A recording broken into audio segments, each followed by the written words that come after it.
სხვა მომხრე ორი წინააღმდეგი. მადლობთ, არჩეულია ქალბატონი თინათი ბერჯენიშვილი საზოგადოებრივი მაუწყებლის გენერალურ დირექტორად. საზოგადოებრივი მაუწყებლის მართვის სადავეებს დირექტორობის ერთადერთი კანდიდატი უკონკურენტო თინათინ ბერძენიშვილი ჩაიბარებს.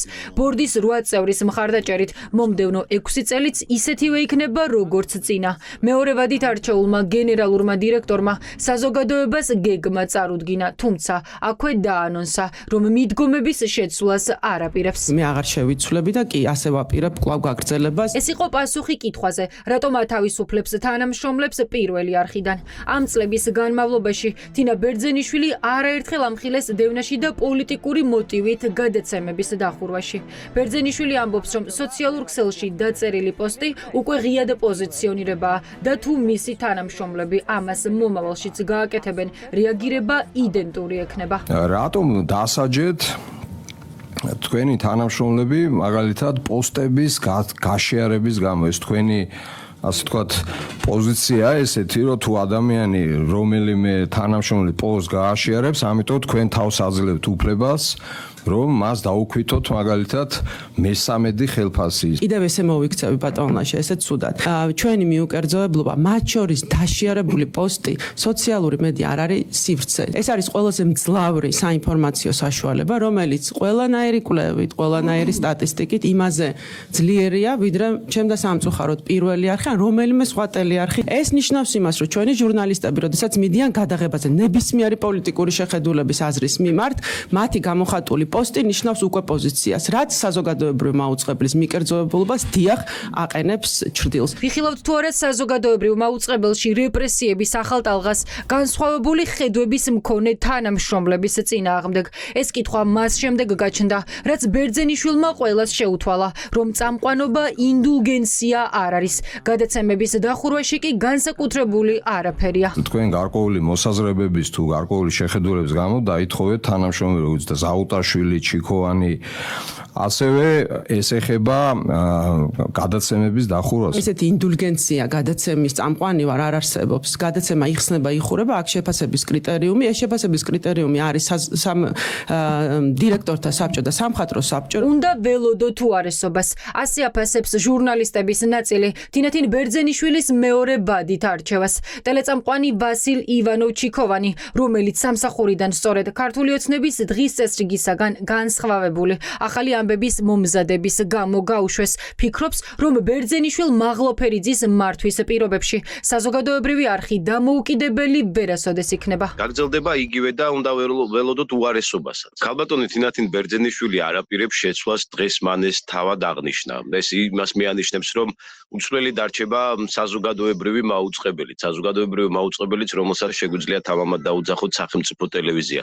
თინათინ ბერძენიშვილი და ვასილ მაღლაფერიძე ქართული ოცნების გუნდის კარგად შეთამაშებული მეწყვილეები არიან და სამწუხაროდ ეს წყვილი საზოგადოებრივ მაუწყებელს საკონსტიტუციო ინსტიტუციას არა საქართველოს მოქალაქეების საკეთილდღეოდ ამუშავებენ, არამედ ამუშავებენ სამწუხაროდ პარტიის სასარგებლოდ. ბორდის წევრებიდან კრიტიკული კითხვები, როგორც მოსალოდნელი იყო მხოლოდ ტუღუშმა და შავგულიძემ დასვეს. დანარჩენები უხდიდნენ მადლობას და ულოცავდნენ, რატომ არ შუქდება სინდისის პატიმრების საკითხების სათანადოდ. თინა ბერძენიშვილს ამ კითხვით პატიმრების მშობლებმა მიმართეს და აქციაც მოაწყვეს. ბერძენიშვილი პასუხისმგებლობას თავიდან იცილებს და ამბობს, რომ არხის სარედაქციო პოლიტიკაში არ ერევა. რატომ არ იწევთ ამ 2 წლის განმავლობაში არც ერთხელ ეთერში, არც ერთ გადაცემის ფორმატში არ იქნან მიწვეული სინდისის პატიმრების ოჯახის წევრები? რით ვერ მივახციეთ ამას, რომ